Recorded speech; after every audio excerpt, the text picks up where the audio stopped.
This presentation is recorded in conformity with the CSULB Academic Technology Initiative. Slide 1. Controversy 8.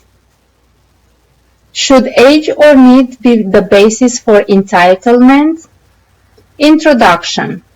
Not so long ago, the picture of older adults was depicted by a vulnerable, sad, and poor older citizen.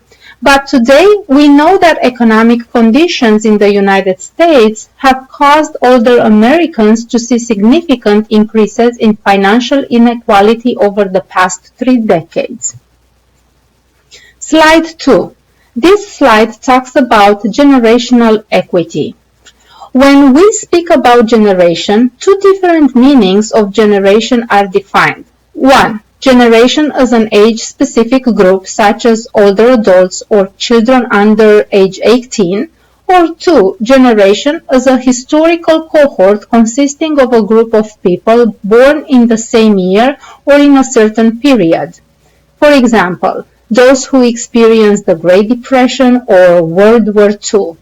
Now, generational equity, it refers to the concept that different generations should be treated in similar ways and should have similar opportunities.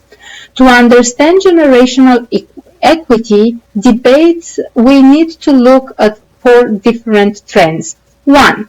We'll need to formulate questions about the allocation of resources between older adults and children. 2. To raise concerns about large government deficits. 3. To understand the current controversies over rationing healthcare resources.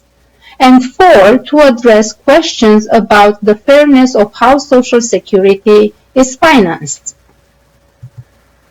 Slide 3 refers to poverty among the old and defines supplemental security income.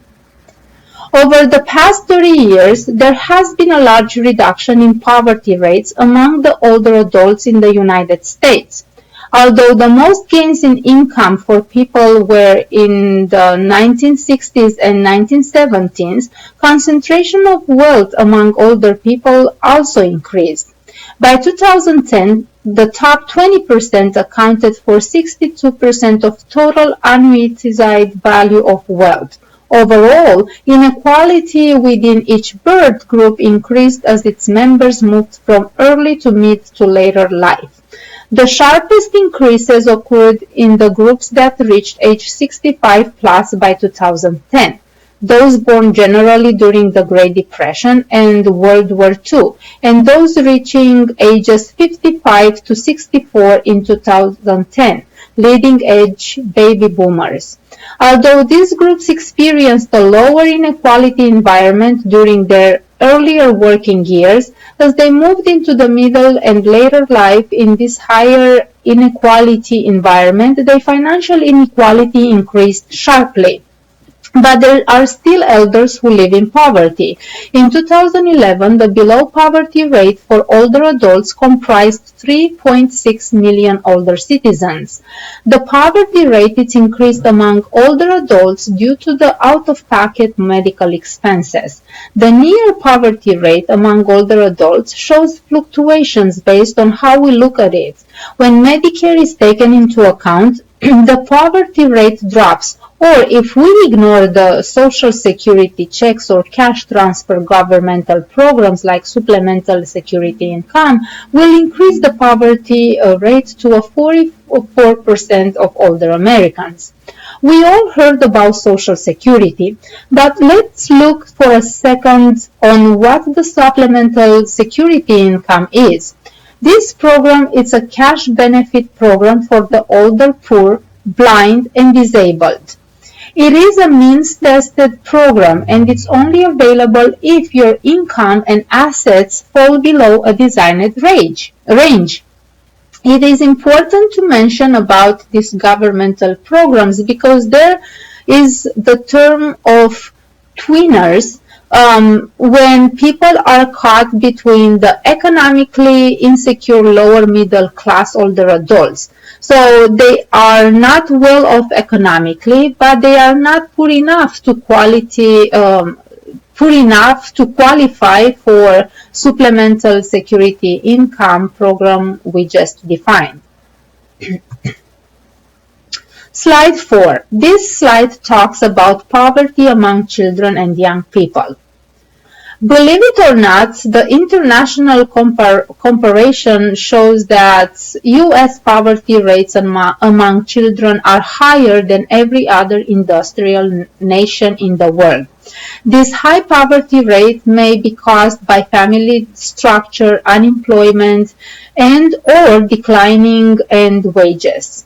Some people also blame the declining well-being of children on the voting power of older adults. The reality is that families with children today form a smaller part of the electorate than in the past. Taxation and power, slide 5. The U.S. tax system has far-reaching impacts on different age groups and cohorts. Many tax breaks or tax expenditure go disproportionately to older people with higher incomes. For example, the aged poor gets only 2% of the benefits from tax breaks. One method to analyze generational equity is known as generational accounting, which analyzes how government tax and spending policies affect different cohorts. This approach adds up all the taxes paid to federal, state, and local governments over a lifetime, then subtracts benefits received such as Social Security, Medicare, and schooling. Although the generational accounting approach provides a way of thinking about the long-range impact of budget decisions made today, there are some who will critique this approach, understand that future projections about population or economy are filled with uncertainty. The bottom line is that we must distinguish between the notion of conflict between generations and competition for different public programs. Slide 6. The least advantaged older adults. There are some few tough questions we need to ask when we think about helping the vulnerable older adults. Who do you think should receive benefits, or how government should target its resources to those most in need? What the criteria should be? For finding answers, we first need to look at how we define least advantaged among older adults.